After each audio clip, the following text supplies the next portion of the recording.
Chapter 17, Growing Up and Goodbyes. The next morning, Mrs. Darling walked into her children's bedroom, and there they were, her babies, sound asleep as though they had never left. For a moment, she thought she must have imagined them leaving in the first place. If it were not for Mr. Darling asleep in his kennel, she wouldn't have been sure. Of course, the children were only pretending to sleep. Unable to stand the surprise any longer, they leaped from their beds, screaming, and ran to hug and kiss their mother. At the commotion, Mr. Darling crawled sleepily out of his kennel. Nana came running into the room as well. Outside, watching the Darling family reunion from a nearby tree, a little boy named Peter Pan shed a tear. He would never know such happiness, he thought. The other lost boys were a different story. Wendy had hidden them downstairs, but she summoned them now. She made them stand in a row in front of her mother. She wished they were not all still wearing their pirates' clothes. "Please take us in," the little pirates begged. "We don't eat a lot," Nib said. "Of course we will have you," Mrs. Darling cried at once, but Mr. Darling frowned. "It's an awful lot of boys," he said. Really, he just wished Mrs. Darling had not answered without asking him. "I just wish people wouldn't treat me like a nobody in my own house," he explained.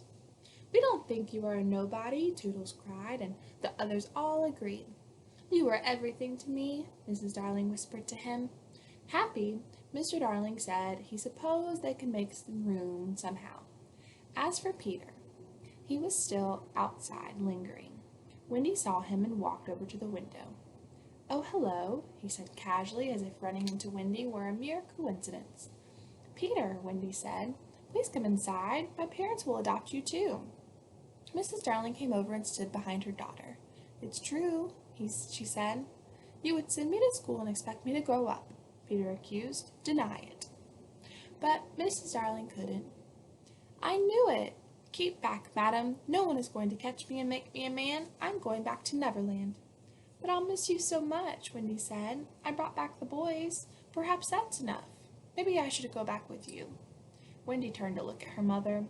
"Oh, no," Miss Darling said quickly. "But he needs a mother." "So do you, sweetheart."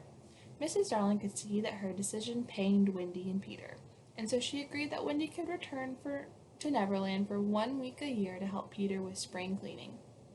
Peter was happy with this. He had no sense of time anyway. He bade Wendy goodbye and said that he would be back in the spring. The boys went to school. They learned many things, but eventually they forgot how to fly. They said it was because they were not practicing, but in truth it seemed that they no longer believed. And besides, they no longer had fairy dust to help them. Michael held on to his belief far longer than the others. Peter did come back, as he promised, at the first sign of spring. Wendy had grown up since he had last seen her, and she was worried he would notice. He didn't. As usual, he thought and talked mainly about himself. She had been looking forward to reliving old adventures, but Peter had had so many new ones since theirs, he didn't even remember them. "Who is Captain Hook?" he asked. "You don't remember killing him and saving all of our lives?" "I forget them when they are gone," Peter replied. The next spring, Wendy waited, but Peter never came. "Maybe he's sick," Michael said. "Maybe we just imagined him." Wendy cried at that. Could it be? But the following year, Peter came as planned. He didn't even seem to realize that he had missed a year. And that was the last time a girl named Wendy ever saw a boy named Peter Pan. Years later, when Wendy was married and living in the house she had grown up in, and all of the lost boys were men, she had a little girl named Jane, who loved to ask questions about Peter. Some days, Wendy could barely remember him. She'd already forgotten many details, and was glad to tell someone about him before she forgot entirely. "I know all about him, Mama," Jane said. Wendy looked up, startled. "You do?" she asked. "I know him too," Jane said. Of course she did, Wendy realized, smiling sadly. All children did. One day, Wendy was sitting on Jane's bed. She had just finished putting Jane to sleep when Peter flew in through the open window and dropped onto the floor. He was the same as ever. "Hello, Wendy," he said, as though no time had passed. "Where are John and Michael?" He looked down at Jane. "Who's that asleep?" "Peter," Wendy said gently. "That's Jane, my daughter. You two have already met in her dreams, if I'm not mistaken. Peter wouldn't meet her eyes. He didn't want to admit that Wendy was grown up. I don't know what you're talking about, he said firmly. It's time for spring cleaning, and you promised to come. I can't, Wendy said. I don't remember how to fly. I'll teach you again. Peter seemed about to cry, so Wendy stood up to hug him, but when she did, she loomed so tall above him, obviously a grown-up, that his eyes opened wide in alarm and he gasped. It's true, Peter, she said. I'm grown. No, you promised. I couldn't help it, she said. I'm married now and a mother.